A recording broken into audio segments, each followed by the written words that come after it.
पिछली बार मैंने आपको आरोह पद्यांश के पाठ एक हरिवंश राय बच्चन के 4 पद्यांश समझाए थे। आज मैं आपको आगे के पद्यांश समझा रही हूँ।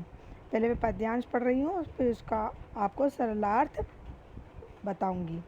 मैं यौवन का उन्माद लिए फिरता हूँ, उन्मादों में अवसाद लिए फिरता हूँ। जो मुझको बाहर हंसा रुलाती भीतर, मैं हाय किसी की याद लिए फिरता हूँ। कवि हरिवंश राय बच्चन। कविता आत्म परिचय। सरलार्थ। कवि कहते हैं, मेरे मन में जवानी का पागलपन सवार रहता है। मैं अपनी प्रेमिका से मिलने के लिए बेचैन रहता हूँ। मैं दीवानों की तरह जीता हूँ। मेरी दीवानगी मुझे कदम कदम पर निराशा से भर देती है। मैं वियोग के कारण सदा कसकता रहता हूँ। मेरे मन में अपनी प्रिया की ऐसी याद समाई हुई है, जिसे याद करके मैं मन ही मन रोता रहता हूँ, परंतु दुनिया के सामने दिखने को हंसता रहता हूँ। ये आपके 5वें नंबर का पद्यांश है, उसका मैंने अर्थ बोला है। इसी का पहला प्रश्न है, इस पद्यांश के आधार पर कवि की मनोदशा पर प्रकाश डालिए। इस पद्यांश के आधार पर कवि की मनोदशा पर प्रकाश डालिए। क्यों मैं आप इसके आंसर भी बोल रही हूँ, क्योंकि कुछ बच्चों ने मेरे को फ़ोन किया है कि मैडम हमको आंसर नहीं बन रहे हैं, तो मैं इसका आंसर बोल रही हूँ आपको। कवि प्रेम की दीवानगी में मस्त है। उसके हृदय में अपने प्रिय का नशा पूरी तरह सवार है, परंतु उसका प्रिय उसके पास नहीं है। इस कारण उसके हृदय में निराशा है। वह उसकी मधुर यादों के सहारे जीता और झटपटाता है। दूसरा प्रश्न है, यौवन के उन्माद से कवि का क्या आशय है? आंसर बोल रही हूँ, यौवन के उन्माद का आशय है, जवानी के अल्लड़ दिनों में मन में उमड़ने घुमड़ने वाला प्रेम का जोश।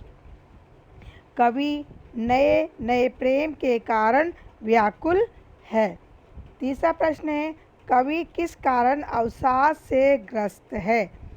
कवि की प्रिया उसके पास नहीं है, वह उसके प्रेम से वंचित है, इसलिए उसका प्रेम निराशा से ग्रस्त है। ये मैंने 3 प्रश्न दिए, तीनों के आंसर भी आपको बता दिए हैं। अगला पद, कर यत्न मिटे सब सत्य किसी ने जाना, नादान वही है हाय जहाँ पर दाना।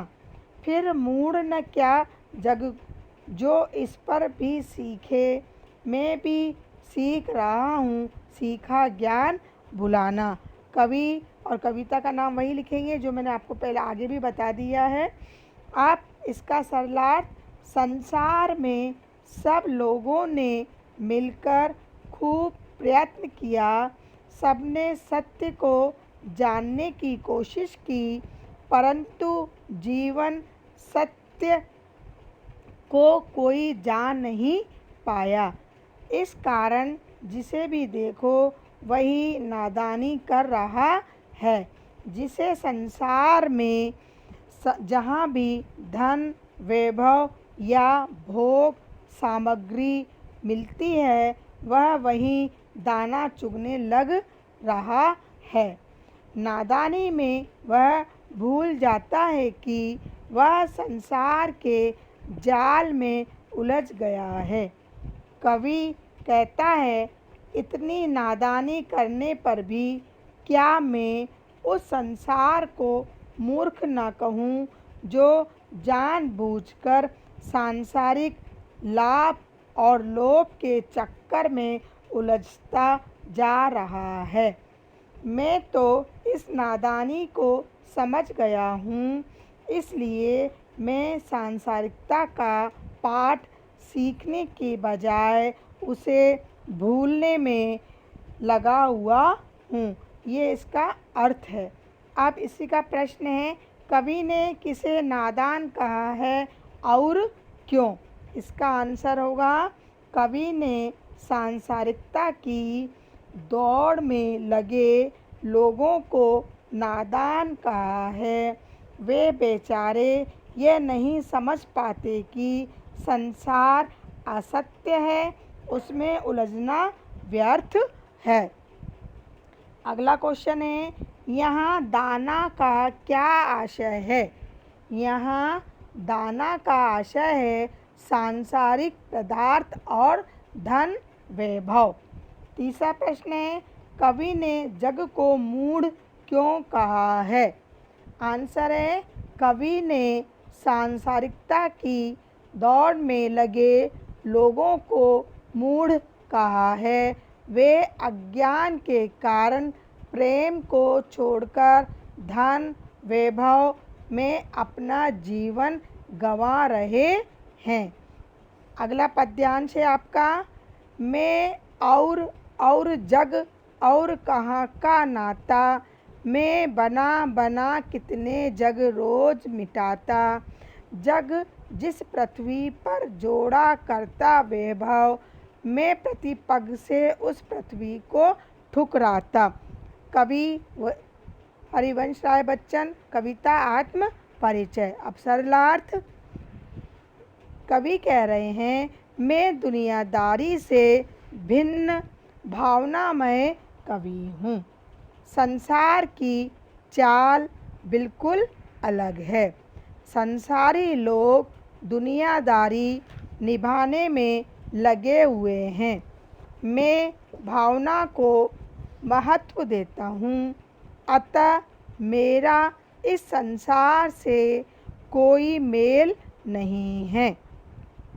मैं रोज रोज न जाने कितने नए संसार रचता हूँ और पूरी तरह संतुष्ट न होने के कारण उसे नष्ट कर डालता हूँ।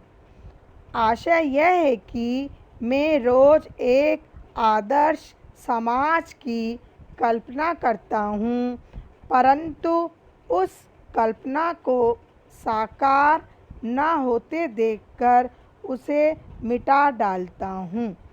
यह संसार जिस धन वैभव को इकट्ठा करने में लगा रहता है, मैं उसे पूरी तरह ठुकरा देता हूँ। मुझे सुख, वैभव और धन समृद्धि की कोई चाह नहीं है।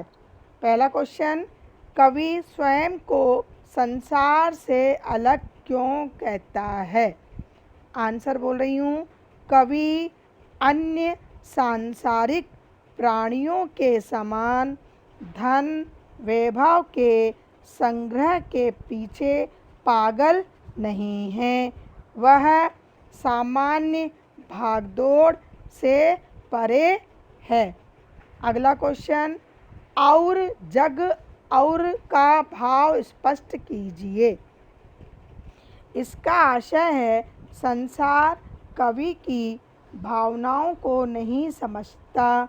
वह प्रेम प्यार की दुनिया से अलग धन वैभव की दुनिया में खोया हुआ है। अगला क्वेश्चन, कवि का संसार से नाता क्यों नहीं बन पाता? आंसर, कवि प्रेम में पागल है, जबकि संसार धन वैभव में मस्त है। दोनों के लक्ष्य भिन्न हैं, इस कारण कवि का संसार से नाता नहीं बन पाता। अगला पद, मैं निज रोदन में राग लिए फिरता हूँ, शीतल वाणी में आग लिए फिरता हूँ। हो जिस पर भूपों के प्रासाद निछावर, मैं वह खंडर का भाग लिए फिरता हूँ। कवि वही हरिवंश राय बच्चन। कविता आत्म परिचय। सरलार्थ। कवि कहते हैं, मेरे रुदन में भी प्रेम झलकता है। मैं अपने गीतों में प्रेम के आंसू रोता हूँ। मेरी वाणी यद्यपि कोमल और शीतल है, फिर भी उसमें प्रेम की तीव्र लालसा है, ऊर्जा है, ऊष्मा है। मेरा जीवन यद्यपि प्रेम की निराशा के कारण खंडर सा है, फिर भी उसमें गहरा आकर्षण है। प्रेम पर तो बड़े बड़े राजा अपने महल तक न्योछावर कर देते हैं। मैं उसी मूल्यवान प्रेम को मन में बसाए हुए हूँ। पहला क्वेश्चन, शीतल वाणी में आग होने का विरोधाभास स्पष्ट कीजिए। आंसर बोल रही हूँ। यद्यपि कवि का स्वर विरह वेदना के कारण कोमल है, मधुर है, शीतल है, किंतु उसमें प्रिय को न पाने की आग भी उतनी ही प्रबल है। शीतलता और आग का यह संयोग अद्भुत बन पड़ा है। अगला क्वेश्चन है, कवि ने खंडर का भाग किसे कहा है? आंसर बोल रही हूँ। प्रेम का महल टूट जाने पर उसके खंडर शेष रह गए हैं। आशय यह है कि कवि का प्रेम सफल न हो सका, इसलिए अब उसके हृदय में असफल प्रेम की यादें शेष रह गई हैं। अगला प्रश्न है, बड़े बड़े राजा किस पर न्योछावर होते हैं? आंसर बोल रही हूँ। बड़े बड़े राजा भी प्रेम पर न्योछावर हो जाते हैं। वे प्रेम के आवेग में राजगद्दी को छोड़ने को तैयार हो जाते हैं। अगला पद है, मैं रोया इसको तुम कहते हो गाना, मैं फूट पड़ा तुम कहते छंद बनाना। क्यों कवि कहकर संसार मुझे अपनाए, मैं दुनिया का हूँ एक नया दीवाना। कवि हरिवंश राय बच्चन। कविता आत्म परिचय। सरलार्थ। कवि कहते हैं, जिन्हें तुम मेरे गाने कहते हो वह वास्तव में मेरे हृदय का रुदन है, मेरा चित्कार है। यह रुदन प्रेम की निराशा के परिणाम स्वरूप प्रकट हुआ है। जब मैं प्रेम के आवेग से भरकर पूरे उन्माद से शब्दों में फूट पड़ता हूँ, तो तुम उसे नए छंद की संज्ञा देते हो। वास्तव में मेरे छंदों में मेरा क्रदन फूटा है। दुनिया मुझे कवि के रूप में व्यर्थ ही सम्मान देती है। वास्तव में तो मैं कवि नहीं अपितु प्रेम दीवाना हूँ। मेरा हृदय प्रेम की मस्ती से लबरेज है, मतलब भरा हुआ है। पहला क्वेश्चन, जनता गाना किसे कहती है? उत्तर बोल रही हूँ मैं इसका। जब कवि अपनी पीड़ाओं पर कहराता है और कविता लिखता है तो जनता उसे गाना कहती है। दूसरा प्रश्न है, छंद बनाने और फूट पड़ने का क्या संबंध है? आंसर बोल रही हूँ। जब कवि की तीव्र वेदना संगीतमय शब्दों में फूट पड़ती है तो लोग उसे छंद रचना कहते हैं।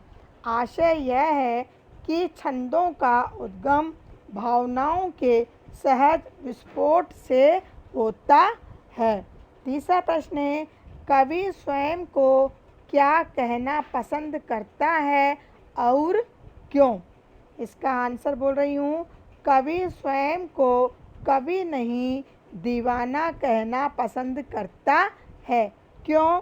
कवि अपनी वास्तविकता को जानता है। उसकी कविताओं के मूल में उसकी दीवानगी है। वह प्रेम की दीवानगी के बल पर कवि बना है। अगला पद है, मैं दीवानों का वेश लिए फिरता हूँ, मैं मादकता निषेध लिए फिरता हूँ, जिसको सुनकर जग झूम झुके लहराए, मैं मस्ती का संदेश लिए फिरता हूँ। कवि वही हरिवंश राय बच्चन, कविता आत्मपरिचय, सरलार्थ। कवि कहते हैं, मैं संसार में प्रेम दीवानों की तरह विचरण करता हूँ। यहाँ भी जाता हूँ, वहाँ भी जाता हूँ। अपनी दीवानगी से वातावरण को मस्त बना देता हूँ। मेरे काव्य में प्रेम की संपूर्ण मस्ती छाई रहती है। मैं प्रेम और यौवन के गीत गाता हूँ। मेरे गीतों में ऐसी मस्ती है जिसे सुनकर लोग झूम उठते हैं, प्रेम में झुक जाते हैं और आनंद में लहराने लगते हैं। मैं सबको इसी प्रेम की मस्ती में झूमने, झुकने और लहराने का संदेश दिया करता हूँ। इसका पहला प्रश्न है, कवि की मनोदशा पर प्रकाश डालिए। इसका आंसर बोल रही हूँ। कवि अपने प्रेम की दीवानगी और मस्ती में चूर है। लोग भी उसकी इस दीवानगी पर मुग्ध हैं, अतः वह प्रेम की इसी धुन में लीन है। अगला प्रश्न है, संसार के लोग किस बात को सुनकर झूमते हैं? संसार के लोग कवि की सच्ची प्रेम वेदना को सुनकर झूमते हैं। यह आंसर है, संसार के लोग कवि की सच्ची प्रेम वेदना को सुनकर झूमते हैं। अब आपका इसी में दूसरा एक पद्यांश है, दिन जल्दी जल्दी ढलता है। इसमें एक चिड़िया का वर्णन किया गया है कि चिड़िया अपने बच्चे से मिलने के लिए अपने पंख फड़फड़ाते हुए कैसे घर की ओर बढ़ती है।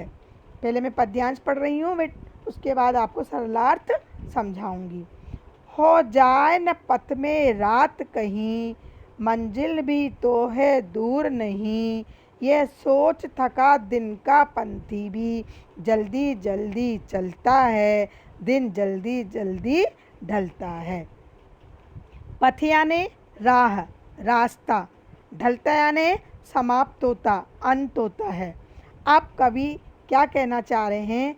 कवि कहते हैं, दिन भर चलकर अपनी मंजिल पर पहुंचने वाला यात्री देखता है कि अब मंजिल पास आने वाली है। वह अपने प्रिय के पास पहुंचने ही वाला है। उसे डर लगता है कि कहीं चलते चलते रास्ते में रात न हो जाए, इसलिए वह प्रिय मिलन की कामना से जल्दी जल्दी कदम रखता है। प्रिय मिलन की आतुरता के कारण उसे प्रतीत होता है कि दिन जल्दी जल्दी ढल रहा है। जब रास्ते में कहीं जाना होता है, रास्ते में अगर अंधकार होने लगता है तो अपने कदम भी जल्दी जल्दी बढ़ने लगते हैं, किसी से मिलने के लिए अत्यधिक आतुर हो जाते हैं।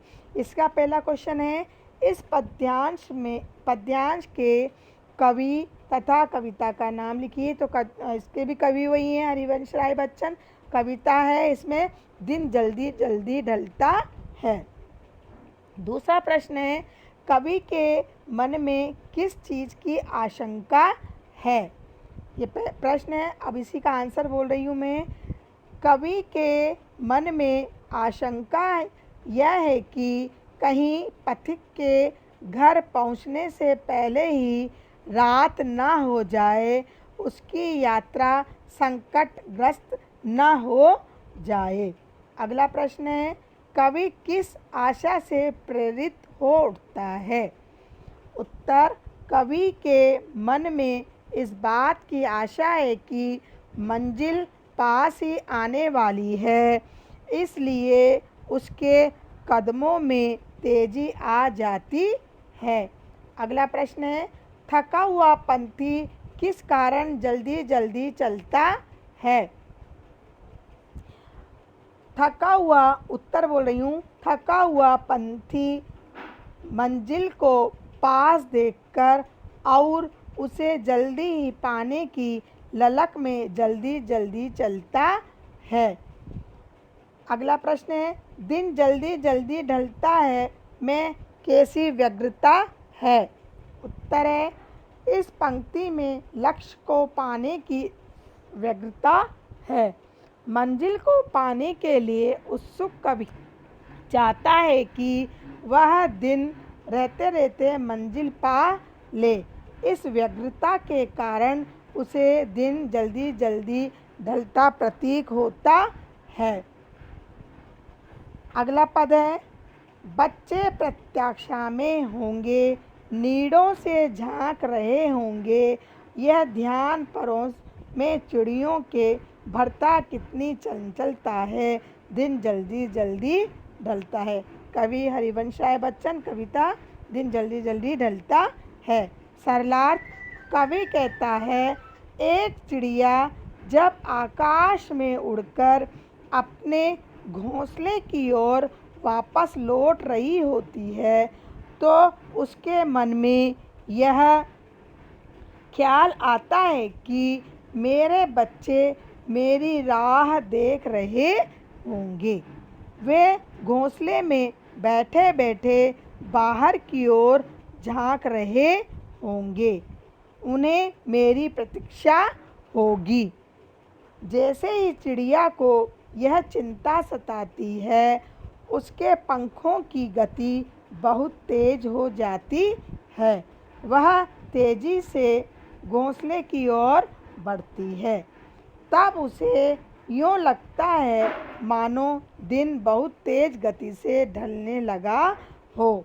वह प्रेम मिलन में व्यग्र हो उठती है। इसका पहला प्रश्न है, चिड़ियों के घोंसलों में किस दृश्य की कल्पना की गई है? उत्तर है, कवि ने चिड़ियों के घोंसलों में उस दृश्य की कल्पना की है जब चिड़ियों के बच्चे अपनी माता की प्रतीक्षा में बाहर झांकने लगते हैं। वे माँ की ममता के लिए व्यग्र हैं। अगला प्रश्न है, चिड़ियों के परों में चंचलता किस कारण आ जाती है? आंसर है, चिड़ियों के परों में चंचलता इसलिए आ जाती है क्योंकि वे अपने बच्चों की चिंता में बेचैन हो उठती है। उन्हें बच्चों की ममता पुकारती है। वे उनके पास रहकर उन्हें भोजन, स्नेह और सुरक्षा देना चाहती है। अगला प्रश्न है, दिन जल्दी जल्दी क्यों ढलता जान पड़ता है? इसका आंसर है, चिड़ियों की बेचैनी के कारण उसे दिन जल्दी जल्दी ढलता प्रतीत होता है। वह चाहती है कि उसके बच्चे शीघ्र ही उससे मिल जाएं, परंतु अभी मंजिल दूर है। इस बेचैनी के कारण उसे दिन जल्दी जल्दी ढलता जान पड़ता है। अगला पद है, मुझसे मिलने को कौन विकल, मैं हूँ किसके हित चंचल। यह प्रश्न शिथिल करता पद को भरता उर में विहलता है, दिन जल्दी जल्दी ढलता है। कवि हरिवंश राय बच्चन, कविता दिन जल्दी जल्दी ढलता है। सरलार्थ, कवि कहते हैं इस दुनिया में मेरा कोई अपना नहीं है जो मुझसे मिलने के लिए व्याकुल हो। फिर मेरा चित्त किसके लिए चंचल हो, मेरे मन में किसके प्रति प्रेम तरंग जागे। यह प्रश्न मेरे कदमों को शिथिल कर देता है। प्रेम के अभाव की बात सोचकर मैं ढीला पड़ जाता हूँ। मेरे हृदय में निराशा और उदासी की भावना उफनने लगती है। यह प्रेम ही है जिसकी तरंग में खोकर दिन जल्दी जल्दी व्यतीत हो जाता है। पहला प्रश्न है, कवि किस लिए चंचलता त्याग देता है। उत्तर बोल रही हूँ, कवि के मन में अपने प्रिय से मिलने की उत्सुकता नहीं है, इसलिए उसके पैरों में चंचलता की जगह शिथिलता आ जाती है। अगला प्रश्न है, कवि के उर में कैसी विहलता जन्म लेती है। उत्तर है, कवि के उर में इस बात की विहलता है कि वह इस प्रेममयी दुनिया में अकेला रह गया है। कोई भी प्रिय उसके लिए बेचैन नहीं है, इसलिए यह उदास है। आज ये आपका आरोह का पद्यांश का पहला पद समाप्त हो गया है और आज मैंने आपको कुछ प्रश्नों के उत्तर भी लिखवाए हैं। आप अपनी इस कॉपी में फेयर कॉपी में नोट कर लेंगे और इनको याद भी कर लेंगे। जब क्लास में अपना शुरू होगा रिवीजन, उस समय मैं आपसे इस क्वेश्चन आंसर भी पूछूंगी, अर्थ भी सुनूंगी।